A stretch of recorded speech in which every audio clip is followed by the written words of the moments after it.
Isso. Falemos então do Nicolau Maquiavel. O Maquiavel, ele nasceu em Florença, na Itália, ele é italiano. Ele nasceu em 1469 e morreu em 1527. Então ele é do século XV, né, assim, final do século, a segunda metade do século XV e primeira metade aí do século XVI. 1527 ele falece, certo? Bom, olha só, o Maquiavel, o livro que ele escreve, aqui na Coleção dos Pensadores, né, o volume 9 é dedicado a ele, aqui, tá vendo? Aqui tem O Príncipe, que é esse livro que a gente vai falar, e tem escritos políticos, né? Mas ele era também literato. Então, assim, é um escritor refinado. Né? Esse livro, O Príncipe, é um best-seller, né? É um campeão de edição. Tem inúmeras edições. Né? Se ele tivesse vivo hoje, ele seria milionário, né, com a venda de livros, porque, né, assim, em tudo quanto é curso se fala de Maquiavel. Em administrações, política, ciência política, filosofia e assim por diante. O Maquiavel ele representa uma revolução copernicana em política. Assim, porque a partir do Maquiavel, nós vamos separar moral e ética da política. Então a política vai ser apenas uma arte, política como arte. Né? E essa política, então, ela é laicizada, laica, sem preocupações éticas. Então acaba aqui a ideia de que Deus é a autoridade máxima, não tem mais nada disso. Nós estamos numa época de humanismo, só o homem vai dar arranjo para as coisas. Então, o poder aqui é um empenho humano, apenas humano, e vai estar ligado assim na possibilidade, assim, na virtude do príncipe, daquele que quer governar. Se ele vai ter mão de ferro suficiente, força suficiente, inteligência suficiente, estratégia suficiente, né, para chegar ao poder. Então, é uma política para justificar o poder do príncipe, essa obra dele, né, como forma de nivelar os desejos individuais conflituosos. Então, o Maquiavel, assim como todos os que eu citei anteriormente, e o Hobbes, que a gente vai falar daqui a pouco, eles são autores que não têm assim muito assim gosto pela liberdade dos indivíduos. Ele vai dizer que a liberdade que se defenda para cada homem em particular é um engano, é um perigo. Por quê? Porque eles partem da ideia de que o homem não presta, o homem é mau. Não se dá liberdade para aquele que é mau. Porque se ele tiver liberdade plena, ele vai botar em consecução o mal. Então você tem esses homens que são conflituosos, eles precisam ser anivelados, né? De qualquer forma, ou exterminados, né? Ou enforcados, degolados, enfim, cabeças têm que rolar, né? Ou ele se conforma a uma ordem que o príncipe vai impor, ou não, né? E não pode ficar assim. Então, nesse sentido, o Maquiavel ele é tido como anticlerical. São algumas características dele. Ele é anticlerical, porque ao dizer que a política é apenas uma arte, não é mais ética nem moral, ele retira a política, então, do âmbito da igreja. Não é mais uma coisa dada por Deus. Então ele é anticlerical. Ele atinge, assim, a nobreza da igreja, né, o alto clero da igreja, no receituário político dele. Ele é também anti-utópico, outra característica. Por quê? Porque ele vai dizer o seguinte, olha, a utopia são aquelas filosofias que vivem o tempo todo projetando mundos melhores. O Maquiavel não é muito de pensar isso. Ele vai dizer, o Maquiavel está olhando a realidade. A realidade é esta aqui, aqui agora, e ela exige ações do príncipe. Essas ações, elas não podem ficar sem juízo se são justas ou não. Você tem que perguntar qual é a melhor ação para resolver esse problema aqui a contento. Então, ele é anti-utópico, assim, é uma política de intervenção na realidade imediatamente, para evitar problemas no futuro, certo? E ele é tido também como utilitarista, né? Porque aqui ele vai pensar muito mais na questão dos meios do que nos fins. Né? É dele a frase, por exemplo, que os fins justificam os meios. Né? Então, se eu quero a pacificação dos homens, não importa como, eu tenho que conseguir. Então, vamos dar um exemplo. Né? Ontem, vocês viram aquela notícia dos policiais que chegaram lá numa casa, numa favela, num bairro, atirando e mataram um garoto de 14 anos, inocente. Né? A própria polícia reconheceu que era inocente. Hoje contaram, tinha 72 tiros nas paredes. Tá certo? Então, uma pessoa que não é maquiavélica, nesse receituário, ele vai lamentar isso, vai dizer que o Estado, né, exagerou na dose, né, que não poderia fazer isso, etc. Mas o Maquiavel diria para a gente pensar da outra forma. Veja bem, lá os policiais, eles estão numa luta constante contra traficantes que não hesitam em atirar em policiais. Então os policiais, não importa, eles vão para a favela para pegar bandidos. Se tiver que ter efeito colateral, que tenha. Né? Porque em vez de deixar a população toda submetida a bandidos, né, mesmo que morra alguns, você mata esses bandidos, mas vai ter efeito colateral. Então, numa política maquiavélica, os meios são justificados por conta dos fins. Então, a função do Estado é dar segurança para a população, ele vai fazer de tudo, mesmo que nesse caminho tenha um adolescente para ser picado de bala. Tá certo? Então, é o utilitarista. Nesse sentido também, uma outra característica dele é ser amoral. Por favor, amoral. Não é imoral, né? E nem assim, antimoral. É apenas a moral, não tem aqui a preocupação da moral. O Maquiavel, ele separa moral de política. Ele separa ética de política. Né? Então, assim, para explicar para vocês assim melhor, vamos pensar na seguinte situação. Né? Eu vou citar porque é o exemplo que a gente tem no momento. Né? Vocês estão vendo que o presidente Bolsonaro, né, que durante toda a sua campanha, e até bem pouco tempo atrás, ele vivia dizendo com muito orgulho, né, e os seus seguidores também reafirmavam isso, seus apoiadores, de que ele constituiu um ministério com qualidades técnicas, né, isentos de ideologias partidárias, políticas, que ele então não ia dar o braço a torcer para ninguém, não ia dar propina para ninguém, enfim. Né? Só que as coisas começaram a sair do prumo. Primeiro, as denúncias de corrupção na própria família. E segundo, as complicações com a forma que ele quer dar de tratamento à pandemia. Então a popularidade dele caiu a ponto de diversos partidos protocolarem, lá junto ao presidente da Câmara, né, o pedido de impedimento dele. Não foi?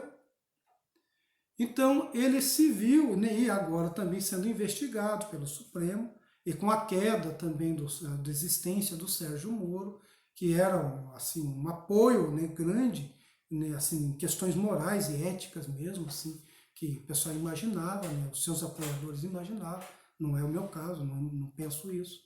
Né, mas isso, assim, na lógica, era o que estava acontecendo. Então, quando ele se viu, né, ameaçado, né, em comum acordo ali com o vice-presidente, o Mourão, né, com as pessoas que ficaram ali, eles chegaram à conclusão de que eles tinham que mudar a estratégia. Então eles partiram para cima dos deputados do Centrão, que em sua maioria é gente corrupta. Né? para assim costurar políticas, para evitar um possível pedido de impedimento. Né? E para ter também apoio no Congresso, no sentido de ter governabilidade, de passar os seus projetos ali. Tá certo? Isso fez, eu vi algumas manifestações, né, de bolsonaristas arrependidos, dizendo que foram traídos, porque não era isso que esperavam do seu presidente, e não era isso, né, porque ele tinha prometido que não ia fazer o mesmo que todo mundo já tinha feito, né, o Lula fez isso, né, na época do mensalão, né, a Dilma não fez e teve o que aconteceu, né, o exemplo ele sabe, né, não é besta, né, então ele fez isso, né, ele fez essa costura. Para aqueles que são éticos e são morais, começam a olhar o governo e dizer esse governo, né, se tornou corrupto. Esse governo nos traiu, não era isso que ele tinha prometido. Mas para quem ficar de acordo com o Maquiavel, vai entender que o Bolsonaro não podia fazer outra coisa. De que ele fez aquilo que, enfim, alguém disse para ele, seja esperto. Você vai precisar de apoio. Você está perdendo apoio aqui, está perdendo apoio lá. Perdeu o apoio de importantes governadores que ajudaram na sua eleição. Ou você faz isso, ou daqui a pouco você não tem mais governo. Você está fora do governo. Então o que ele fez? Foi atrás de gente lá do Centrão, né, deu Itaipu para um outro, deu para, né, pessoas que foram investigadas no passado, condenadas, né, estão lá agora, né, apoiando o Bolsonaro. Então, o que eu quero chamar a atenção de vocês é que o Maquiavel estipula justamente isso. Né? Não é um problema de moral. Né? Moral e política são duas coisas diferentes. A política é arte. Moral é você querer dar valorações, né, à política. Né? E é isso que não ocorre. E que para a população que não entende, não pensa isso, a gente fica sempre assim, fazendo juízos. Quando a população vai para a rua para gritar contra a corrupção, ela está misturando moral com política. Está misturando. E os políticos lá dentro, que sabem que não dá para levar por aí, para ter uma governabilidade, então tendem a ser amorais. Vamos celebrar acordos aqui. A gente precisa de uma campanha, a campanha precisa de dinheiro. Né? Eu preciso, por exemplo, de levar recursos lá para a minha cidade, para o meu estado, né? Enfim, então eu quero agora todos os cargos. Então, olha aí, Regina Duarte já teve que sair da Secretaria de Cultura, né? O Ministério da Educação teve uma pasta importante lá dentro, que gerencia o dinheiro bilionário da educação, passou para um desses partidários. Por quê? Porque eles tendo essas pastas em todo o Brasil, em todas as capitais, assim, onde tem polos, eles vão tirar pessoas e indicar outras, normalmente seus cabos eleitorais, apoiadores. É desse jeito que se garante uma urna vencedora, né? Tanto para quem está ou para quem quer entrar. Então isso é uma espécie de astúcia do poder, né? É uma estratégia de poder. Lendo Maquiavel, a gente vai entender que isso é uma normalidade, né? Embora a gente não goste. Né? Então, nesse sentido, por exemplo, outras duas características do Maquiavel é que ele se tornou maldito. Maldito assim, todo emendado, maldito mesmo. Ou seja, satânico. Né? Ele se tornou uma espécie de um satanismo da política. Porque tirando essa questão ética aí, então ele vai dizer, olha, então nós podemos ter os piores calhordas dentro da política? Sim. Maquiavel não faz esse juízo. Você quer ser presidente, você quer ser um político, governador, prefeito da cidade, seja, é legítimo querer ser. Né? Você quer fazer isso roubando, né, assim, usando de influência, né, comprando votos, faça. Só não deixe ser pego, porque se for pego, se conforme. Né? Você quer fazer um petrolão, quer fazer um mensalão, faça. Mas se for pego, você vai ter que responder. Aí vai entrar para a história como alguém que não fez a coisa direito.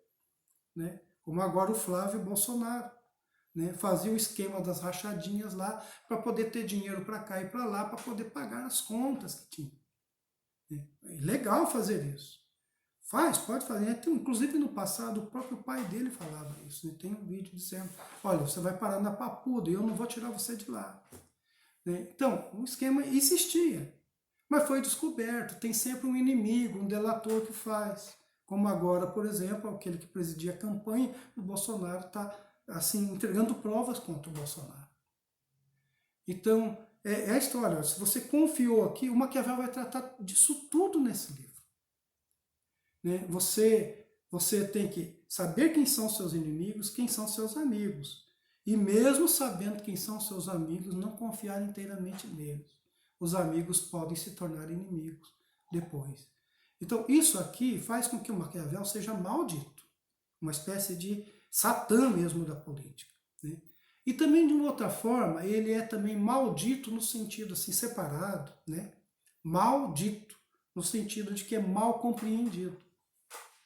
Né? Porque essas qualidades que eu já citei foram assim ressaltadas durante todo um período aí, né? O Maquiavel é um dos filósofos mais malditos da filosofia, assim como Nietzsche, assim como Marx, né? São autores malditos mesmo. Não estou brincando não. Tem autores na filosofia que são malditos, né? São a delícia de serem lidos, mas são malditos, porque eles tentam mostrar o que o homem é, o que é a natureza humana. Eles fazem uma descrição até psicológica do que é o ser humano, de como funciona. Né? Então, assim, ele tem, é um livro gostoso de ser lido. Mas, ao mesmo tempo, você lê, você fala assim, mas se eu concordar com isso aqui, então não adianta nenhum projeto de moral dentro disso. Então, nesse sentido aqui, ele foi maldito porque hoje, quem estuda o Maquiavel está dizendo que ele tem uma ética elíptica, sim. Porque ele vivia numa época que ele queria a unificação da Itália, que as guerras parassem, para que houvesse progresso, não houvesse tanta fome nem tanta miséria. Então ele queria um poder centralizado numa pessoa que fosse capaz de pacificar a Itália. A Itália era dividida em 5 reinados. Um deles tinha o reinado de Nápoles, tinha lá o de Milão, tinha o de Gênova, e tinha o Vaticano. O próprio Papa tinha o Estado dele ali. Veneza. Então, o que ele faz? Então, ele queria que houvesse um rei que centralizasse a todos, e que pudesse acabar com esse período de guerra. Então, no fundo, ele acaba tendo, sim, uma ética mais elíptica. Então, aí alguns podem até dizer que ele é maldito no sentido de mal, assim, mal falado, ou seja, fizeram muita maledicência com ele, não reconhecendo as qualidades de fato que ele queria ter aí, certo? Bom, olha só, esse livro dele, As Lições do Príncipe, ele coloca assim, é uma obra que tem 26 capítulos, que se constituem pequenos capítulos, assim, o maior capítulo talvez tenha 4 páginas, o restante é pequenininho. É um livro assim fácil de ser lido, tem letras grandes. Então, se constituem recomendações ao jovem príncipe de como conquistar e se sustentar no poder. É isso que ele faz. Ele escreve esse livro ao Lourenço de Médici, um príncipe que está pedindo para ele instruções. Então, como é que ele deve fazer para conquistar e se sustentar no poder? Então, ele versa como governar e não sobre o que é justo ou não no governo. Então, ali ele não vai perguntar para o príncipe, olha, o que você está fazendo é isso? Se ele fizer essa pergunta, ele vai dizer, olha, um rei que é cruel demais pode ter vida curta. Olha o exemplo do Nero, olha o exemplo dos imperadores romanos, olha o exemplo e tal. Então ele vai dizer que a disciplina mais importante, a ciência mais importante para um príncipe se sustentar é a história. A história. A história vai mostrar assim, os caminhos trilhados pelos homens. E se a gente prestar muita atenção na história, olha, agiram desse jeito, deu no que deu. Então, se eu agir do mesmo jeito, vai dar no que deu lá. Então, eu tenho que aprender com a história para não repetir os erros que fizeram no passado e copiar os acertos. É isso que ele vai dizer. Então, quando ele faz isso, é nesse sentido de manutenção do poder. Não porque uma coisa é justa ou deixa de ser injusta, né? Então, é essa a situação. Então, o príncipe de Maquiavel é aquele que deve domar a fortuna. O que é a fortuna? A fortuna é uma deusa romana, deusa do destino, né? É Jano, né? Deusa Jano ou Fortuna. Ela tem duas faces, uma face do bem e uma face do mal. Uma hora ela está olhando com a face do bem e tua vida está maravilhosa. Outra hora ela vira o rosto, então você vai decair e vai perder o trono e coisa assim. Então, é o destino. Mas o Maquiavel diz que o príncipe é aquele que tem que domar a fortuna, ele não pode ficar esperando favores do céu. Ele tem que realizar ele mesmo as suas conquistas, né? Então, ter o comportamento maleável de acordo com a ocasião. O príncipe de Maquiavel é uma criatura camaleônica. Ele tem que se adaptar aos ambientes, né? Então, é um tratamento adequado para os fortes, para os fracos, outro para os amigos, outro para os inimigos. Então, saber, né, medir bem a situação em que se entra.